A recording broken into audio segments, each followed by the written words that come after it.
the first thing that I have to give out is a disclaimer. You know, there's a possibility that most of you guys who are watching this, or basically some of you will take up this and say, you know, these guys are interested in 2027 politics. These guys are interested, I mean, in taking up a position, I mean, in some government office or in some opposition office. A disclaimer is that our interest is totally not aligned to any of the offices that are, I mean, situated anywhere, whether locally or internationally or globally. Our interest is basically and purely, first of all, for the youth. We are championing for the youth. In a country where 70% of the population are youth, but then again, 70% of those who are going to manage our resources are not the youth, they are the elderly. That is basically totally upside down. That's not what is expected. Our expectations and what we are trying to champion, and this is basically a wake-up call, is that the youth are now supposed to take up the mantle. The mantle is now upon us to take. It's not us to wait and be patient. And I mean, we are being told that we are the leaders of tomorrow. That's not the case. The case is that we are supposed to take the mantle right now. A case that I've just mentioned, 70% of our resources, or basically 70%, if I can put it, of the taxes that are being paid to our, I mean, to our the bigger cake, are coming from the youth. But then let us check. In the cabinet, all the cabinet secretaries that have been appointed, all the permanent secretaries that have been appointed, all the chief officers, I mean, all the CECs, all those positions that have been, I mean, they are appointed positions. Do we have 70% of the youth? Don't think so. That basically aligns negatively to what we expect. So our case and our cause is to give out a wake-up call to all the youth. Get up. This is the point. Just to back up what my friend was talking about, Peter Salasya being basically, we can call him a mentor because, I mean, I equate him to be now a qualified youth, not the other youth who basically give themselves the word youth, but they are, I mean, past the youth. Salasya is now basically, in terms of age, who in the youth to the same now is qualified to be called the youth. I mean, he has been in power for the last 2 years, roughly 2 years. How do we rate him?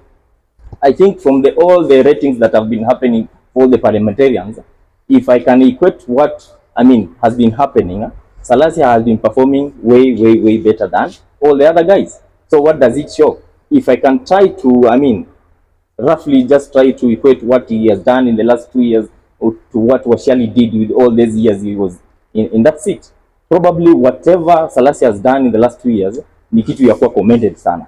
So what does it show us? Youth basically are the ones that will now get us from being a third world country to being a first world country. If we keep on doing the same ways, the things that we were doing during the pre-colonial era, during the second liberation era, and we want to implement the same ways and the same techniques this time round, that thing will not happen. It's us now who are supposed now to take up the mantle. We'll not allow someone who has been in parliament for the last 40 years. If we can just take, I mean, even apart from the president, apart from the deputy president, look at the speaker, look at the, I mean, the prime cabinet secretary, some of those guys that are in the cabinet secretary positions, some of those guys that are in parliament, some of them even call themselves grandmothers and grandfathers of the parliament. Why? Not because they are performing better, but because they have been in the parliament for a very long time. That is totally not acceptable. For us, is we are supposed to take up the mantle and lead the nation to the rightful position that is expected to be and where it is supposed to be. So that is our main focus, to champion the youth and take this as a whistle, as a wake-up call, that you need to now take up the mantle and lead the nation. My second point is this. Just to mention about the Western province, the formerly referred to as the Western province politics. Western province politics, I think this is the appropriate time now we are supposed now to, to define where are we supposed to head. For the last 10 or 20 years, since the late, Kijana Wamalwa, we've always been talking about the elusive Luya unity, or Mulembe unity, or Mulembe, they're coming together, they're talking about, they want to form a government, they want to form, something. That has always been referred to as elusive. I don't know. Is it a term that has been used by the media? Is it a term that has been used by those guys who are trying to, to dismantle the unity? But the term has always been an elusive unity. We'll not be using that word elusive forever. This is the time now we are supposed now to align ourselves, and take up the mantle. Always Western is the second largest voter base in not really in Kenya, but basically in the voter registration books of IBC. It is basically the majority. They are the majority. If I no, I don't want to use the word shareholders, but they're the majority implementers of whatever is going to happen in the country. So they were supposed to take up the mantle, and they are supposed to get out of being referred to as the swing vote. The term swing vote has always disadvantaged us in many ways. Many projects have never been launched or have never been implemented fully, totally, 100% in our province. Many of those promises that have been given by, successive regimes, successive governments, all those leaders have never been implemented 100%. Yes, right now we can see some flashes of some projects being launched here and there. But for us is, these projects will they go all the way to the end? Will they go all the way to 100%? If you can just check about a small example of a project is Buhungu Stadium. Buhungu Stadium has stalled for the last 5 or 4 years since the last regime was there, the Paranya's regime. The current regime right now is still struggling. I think the national government took over, but the last 1 month we can't see anything seriously moving, anything significant moving. All this aligns to how are we aligning ourselves in terms of the voter base, in terms of the politics of the nation, in terms of how are we, selecting our leaders and all those things. Now, so right now we can say we are, if I can say we are somehow divided 50-50. Some of us are on the other side of the government, some of us are on the other side of the opposition. Now, if we can look now, if we can try now to check on moving with the side of the government, the only, the kingpin now on the side of the government is Mr. Mudavadi and Mr. Wetangula. Those are the main guys on the side of the government. So basically, those are the guys that we are now supposed to look up to.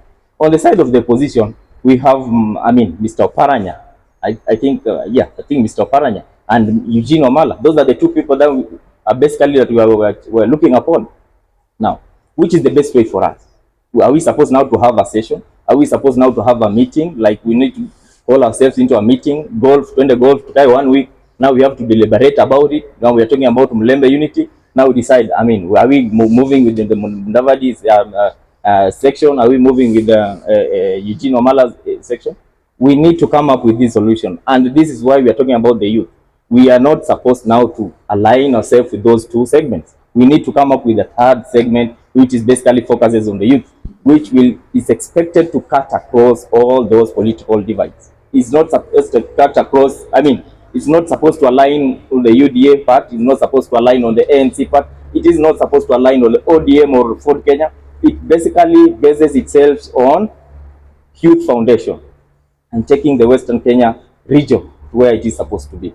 So, if you just look at what Oparanya is trying to, figure out right now, of course, he's getting some stumbling blocks on the other end, just trying to get rid of all those stumbling blocks so that he can be the chairman, because we are trying to, we're just trying to anticipate that probably Mr. Raila Odinga will be moving to the AU chair, so that gap will be left. I think it will be so difficult for Mr. Oparanya to get that chairman, that position. It will be so difficult for him to get that position. What happens then if he does not clinch that position? Will it mean now the lawyers on the Azimio side will just perish and go away? What about the other side? Mr. Mudavadi, there are some forces, we are being told there are some external forces telling him to wrap up his party and move into UDA.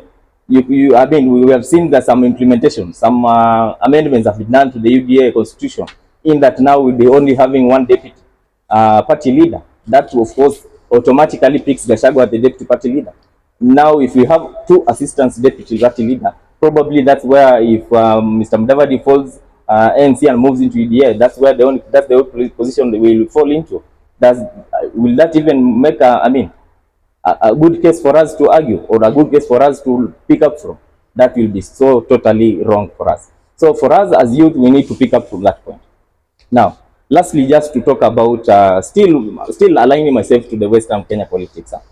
We are supposed to get rid of this thing that for you to get a position, you must have held some bigger position before you get appointed or before you get elected into a position.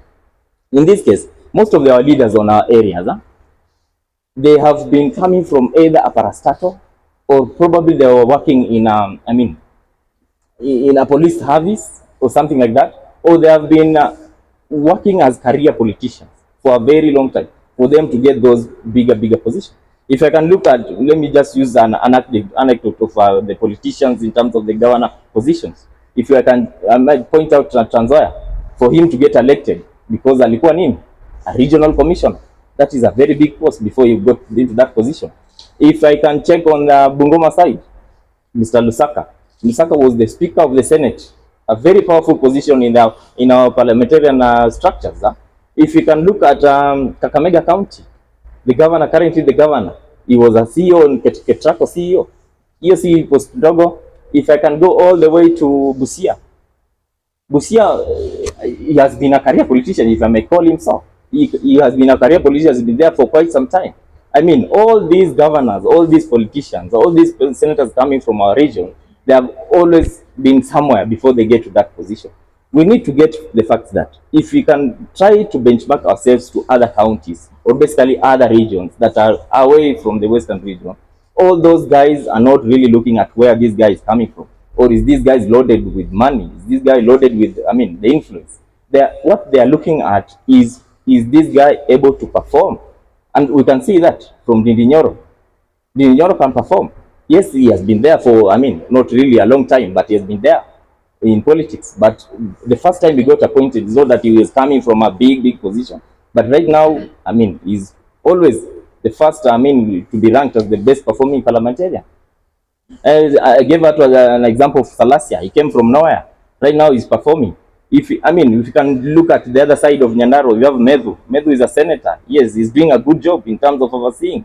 So, young politicians are now supposed to take over with the western part of the region and, guide us going forward. Without it, then we are not doing that. So, just to back up of all these things and just to summarize all these things that you're saying is that all these positions that we have been using to omba all these offices, we usually call it mbehombeho. For us, it is like, so long as the stomach is full, then we can do nothing. Yeah, hiyo ndio kitu imekuwa tukitumianga. I'm sure mmekuwa mkiona hiyo emoji ya bora wameshiba wako sawa. We don't want that to be used now into our generation. The millennial generation, that was the same thing that needs to go all the way. We need now to take over from here and stop all those things that we are supposed to do.